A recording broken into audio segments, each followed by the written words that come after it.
Annamarie showing up? We have no Annamarie, we have no Lorena. I saw that one, yes. So we won't have a quorum, but we can still discuss it. Yes. And send it to council. Okay. All right, call the meeting in order for the Community Economic Development Committee meeting at 18:30. Roll call. We got Alderman Hoeflich and Alderman Perkins. You do not have enough for a quorum. And we do not have enough for a quorum. So you can still hold your meeting and Okay. discuss your items, you just cannot take any votes because you don't have a quorum. And so our recommendation, because some of this is time sensitive, that we would just go ahead and forward the action items onto the city council at the end of the month. Okay. Number 3, we don't have anyone attending electronically, so we can pass that. Any public comments? Seeing none. Approving the minutes of April 8th, 2025, even though both Hoeflich and I were not on this committee yet. Yeah, so that'll have to go to To city council. I was on a different committee before then. Yeah. All right, item number 6, I think this is Donovan's right here, the TIF information. This is something that Deb had put together previously for the city council, so since we are discussing TIFs tonight, Deb just wanted to put it in the packet just to give you a brief rundown of what a TIF is, how it works, and if you have any questions, I'll be more than happy to answer it.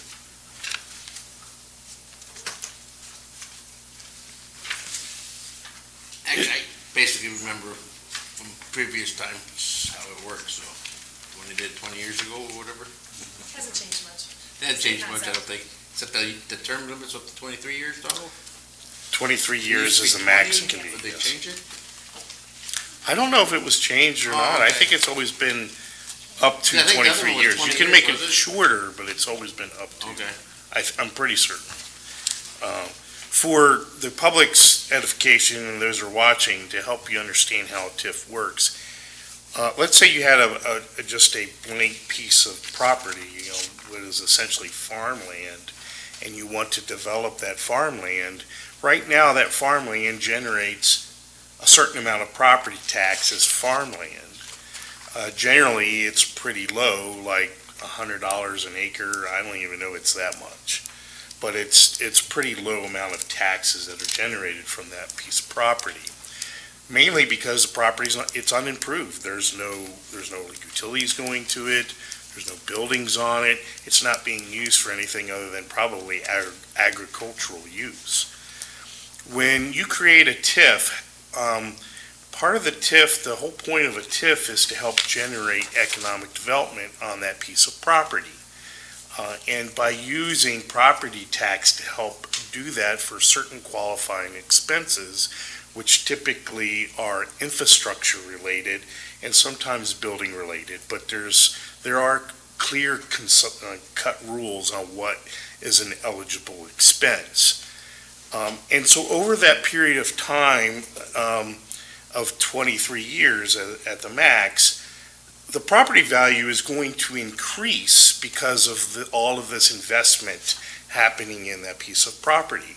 So the property tax that it will generate will increase. So a TIF stands for tax incremental financing.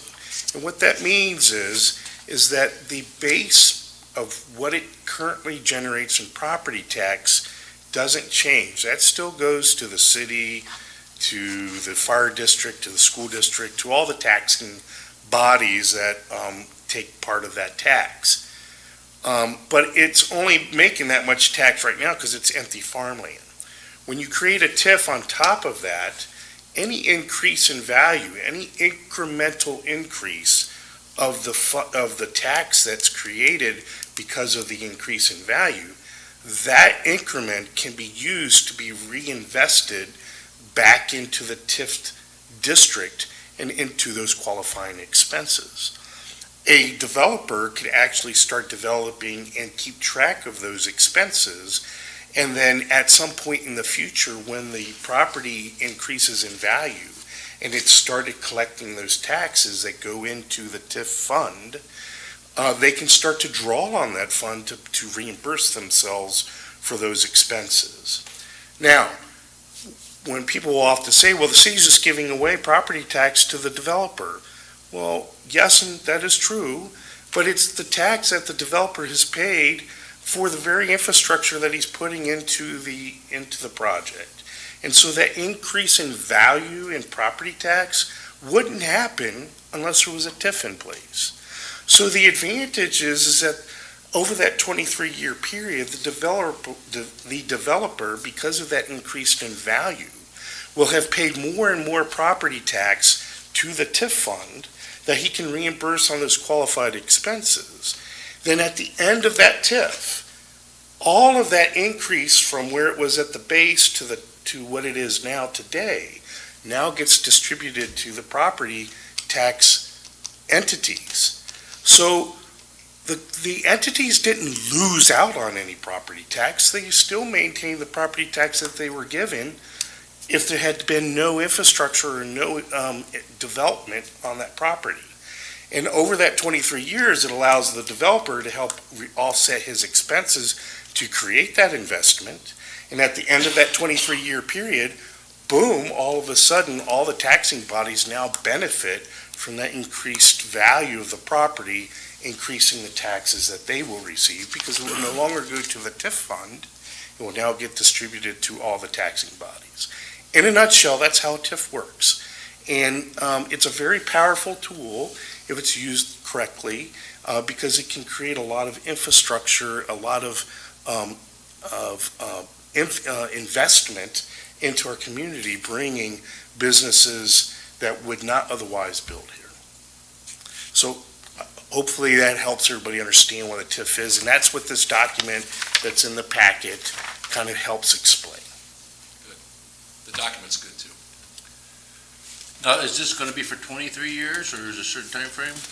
Well, that's somewhat up to the council's discretion whenever it comes I mean, that's what before they're you. asking for, is 23 years? I think, Typically what happens is we figure out how much they want, if it's 25% of total construction costs, or they only need $10 million. We calculate based on what the estimated real estate tax revenue will be, how many years that we will get to that point. Could be 10 years, it could be 15 years, and at that point, that But we really don't know now until... not until we get their pro forma and start figuring out the full numbers. So what we have before us tonight with the inducement resolutions just starts the process where from the date of the adoption of these resolutions, they can start tracking their costs for reimbursement later on. Okay. And we have two great examples of the type of developments that TIF proceeds can be used for, one being the Go Partners International, where it's a ground-up construction. TIF typically doesn't cover anything ground up, but it will, like the mayor said, cover your infrastructure costs, reimbursement for those costs, architectural plans, training programs for new employees, and any other type of planning documents that are needed for that. Whereas with the Greenway Group and the property on Air Street, it's a renovation of an existing building, so funds can be used for the renovation of that building, not just for architecture and things like that. So two good examples here on the agenda tonight. And Any more discussion on item number 6? All right, let's move to item number 7 for discussion on the inducement resolution with Go Partners International. This is from Donovan. thank you, Alderman Perkins. So we're excited to bring this before committee and ultimately City Council. Go Partners International is currently processing goat milk and sourcing their product from overseas.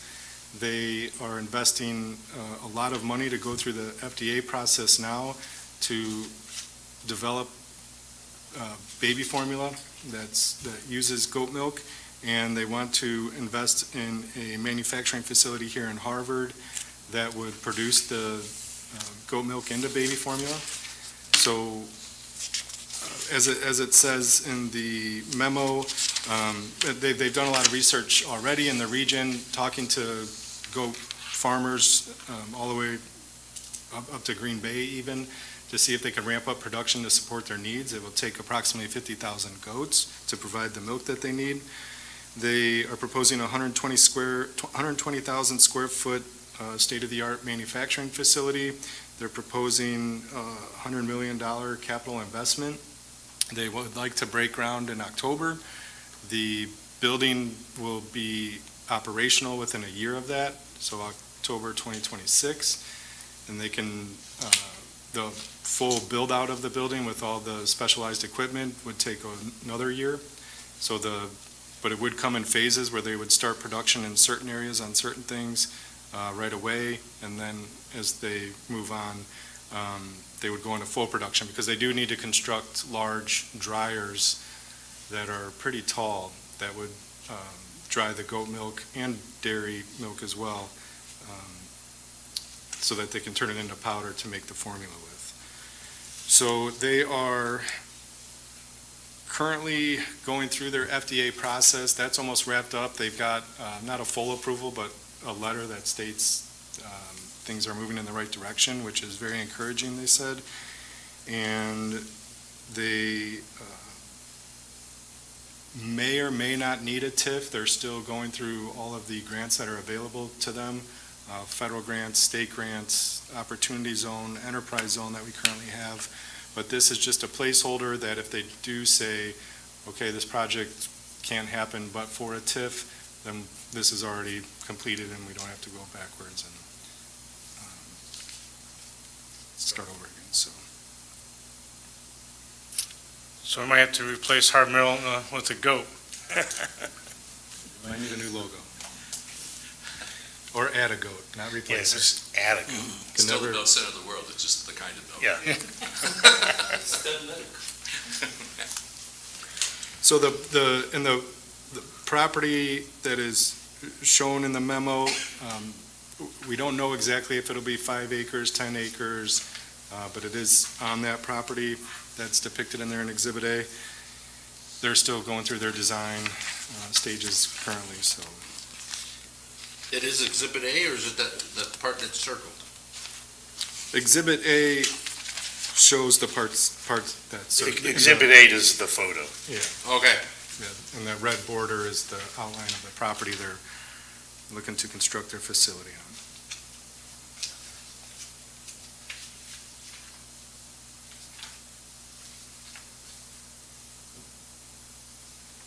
Alderman Hoeflich, you have any more questions? I don't have any questions. I don't either. I mean, of course, we can't take action, so let's just go to city council for action.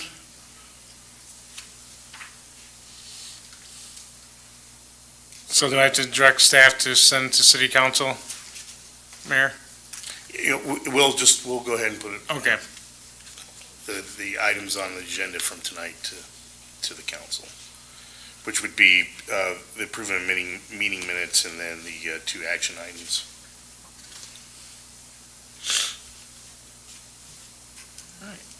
Item number 8, discussion on inducement resolution with Greenway Group LLC. So we have Tomas here tonight with Greenway Group, Tomas Huerta, and he is under contract to purchase 12 North Air. It's not 12 South Air. And the goal is to renovate the property. It's going to be several $100,000 to renovate it. They close on the property in June. And this property's been under construction since I started with the city. It was originally proposed to be 5 separate retail units in there with 2 apartments above. And that's how it's left, just the walls are framed, nothing else. So this property is within a proposed downtown TIF district, which is in process now. And this, again, is a placeholder that allows Tomas to begin tracking his expenditures or costs, including the purchase of the property, which is TIF reimbursement eligible, and for future agreement with the city. So with both of these, redevelopment agreement has to be agreed upon with the city, and that'll outline the terms of the agreement, cap with the total amount, and then an end date, and city council will have to approve that as well as at a later date. But right now, this just allows them to start tracking costs for reimbursement later on.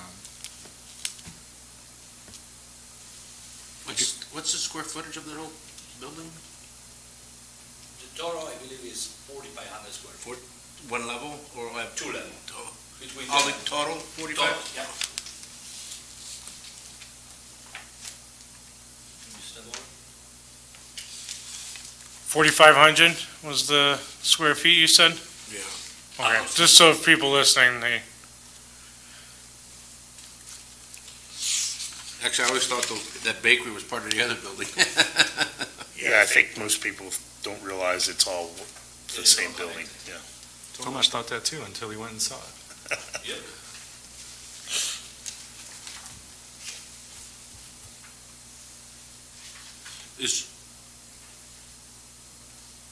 How many commercial units would there be downstairs? Downstairs would be one commercial. Can you come up to the Tomasz, microphone, yeah. Tomasz? And can you? state we'll your get name for the complaints, so record. People won't be able to hear, so. Tomasz Zawierta. How many commercial units you gonna have downstairs? There will be one, plus the bakery. The bakery and those two little ones gonna stay there? Or is this, where the bakery is? Is that gonna stay there? Correct. So you're gonna have those two plus one big one? No, there will be bakery plus the main floor, the main building. That's one business, bakery is the second business. There's just one bakery. All the way up front? I mean, the bakery's gonna take the whole. No, the bakery stay where it is. And they're going to sign the contract for another 3 to 5 years after we close the deal. So the whole front of the building, what you see, that will be one commercial property.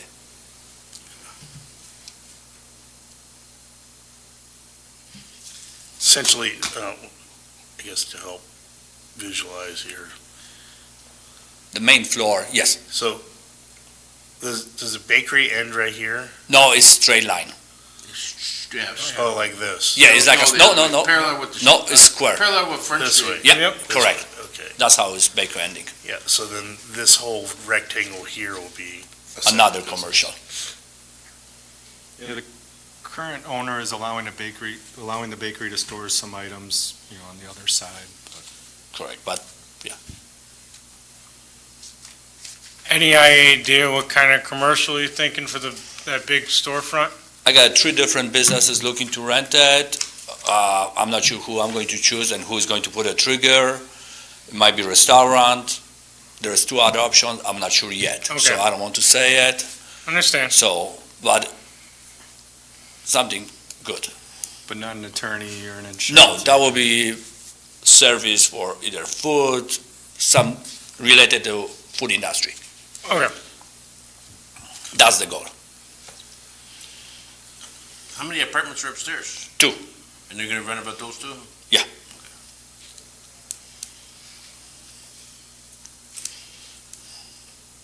Are you gonna have any parking for those apartments? Probably not.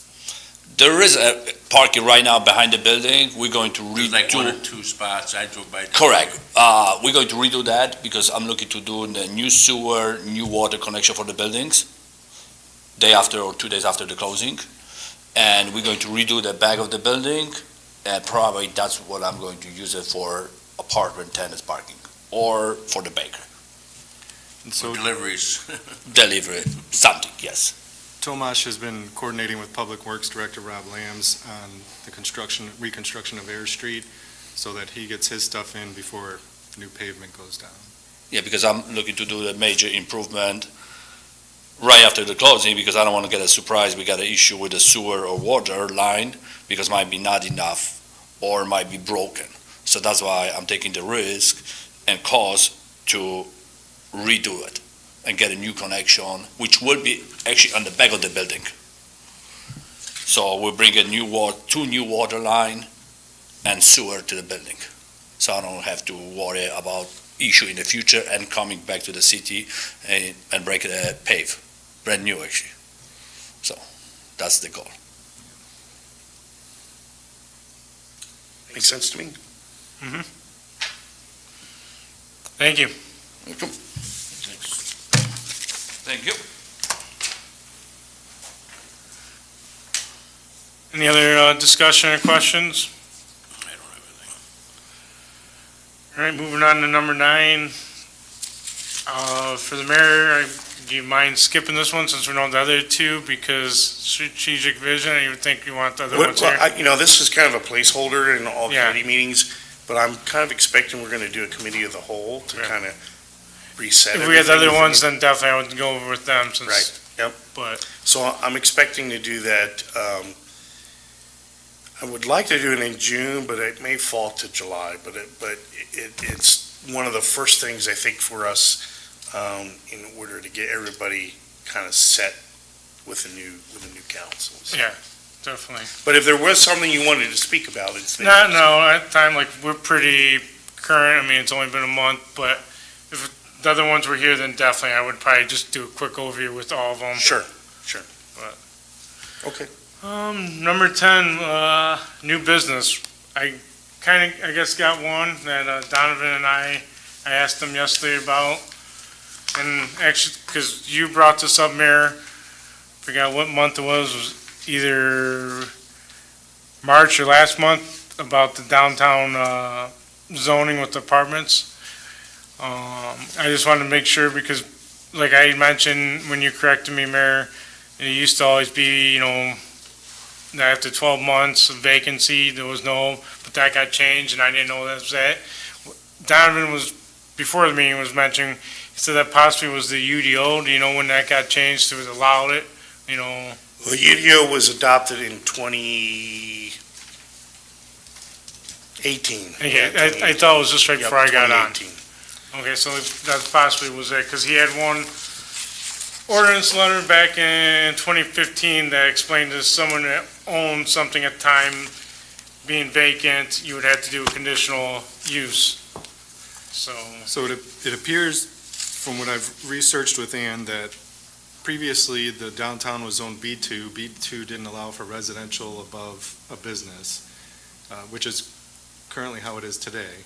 Correct. And so the city, if an apartment was vacant for longer than 12 months, they would send out a notice, which I provided two different notices for different properties, stating that you've lost your right to rent out the apartment. And then you would have to get a conditional use permit to rent an apartment. And that's what the ordinance is before you, 2015-105, showing for 37 North and 39 North Air, they got a conditional use permit to be able to rent an apartment. Now, those apartments at those addresses have been vacant for longer than a year, so the conditional use permit would be null and void. However, our current zoning for our downtown allows for apartments, so I think this may be, so that rule may be null and void too. The conditional use, because it's grandfathered in as they can, if someone habitats it, they can use it as Well, that. I think the answer is a conditional use is no longer required because it's mixed use now. Yeah, so it's Exactly. mixed use, which is good. I don't know if that would have helped back in 2011 when those two buildings, well, one burnt down, another one got knocked down. They've never been built since then. Actually, 3 buildings. 3? Yeah, that was 3, yes. Because that's why, because I remember that's the reason why they never built, because of this old thing, and I thought that was still there. Yeah, and 37 and 39 North Air are currently for sale. We've been speaking to a couple local or investors about purchasing those and getting them back into good use for the downtown. On the left side of that vacant space, Orleans building, we met with them last week, and they're going to start making some major improvements to their building, starting with the roof, because it does leak, and I can't recall if it was $30,000 or $50,000, but a big substantial cost to them. They're looking to tap into the revolving loan fund to help with the roof and then interior improvements as well. So, EMO, is that how you pronounce it? EMO is going to work with us on lining up a tenant that he can do a build to suit for. He doesn't want to do a lot of work on that first floor until he knows what type of tenant. If it's a flower shop, then it's going to require more electric for the coolers and things like that. So we're going to just start sending him potential tenants that he would feel comfortable renting to, and then he can build it out however they need it. All right, that's good. So at some point here in the near future, that, and probably when our economic development software is up and running here soon, we'll send out, and the reason why I say that is because we can send out a mass notification to our businesses. We'll have the email list in the downtown specifically saying apartments can be rented, got to be brought up to code, of course. Yes. And we've been in some and they're not rentable yet, so they will definitely have to be brought up to code.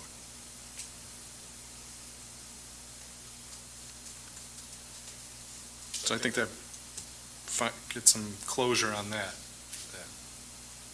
apartments can be rented. Definitely, because I know that's, like, I call it differently because of what I do for a career, but the taxpayer, that's what they make their money off of, not the business, the people that own those buildings.